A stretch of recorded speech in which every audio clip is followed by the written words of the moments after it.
আসসালামু আলাইকুম আপুরা, কেমন আছো?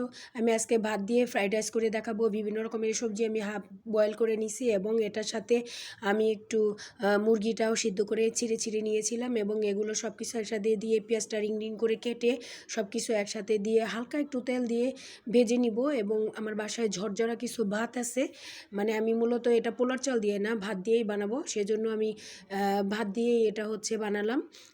এটাতে মূলত আমি একটুখানি হচ্ছে মশলা দিয়েছি, হলো ম্যাগি নুডলসের। তোমরা ইচ্ছা হলে দিতে পারো, না দিতে পারো, তবে এটা তেল ছাড়া দিয়ে মজা লাগে বেশি ঘি দিয়ে।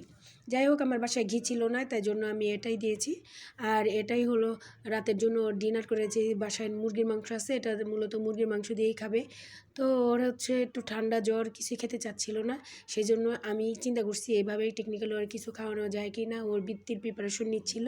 যাই হোক আপুরা, কেমন ভালো থেকো। আর তোমরা যাদের ইচ্ছা এভাবে বানিয়ে নিও।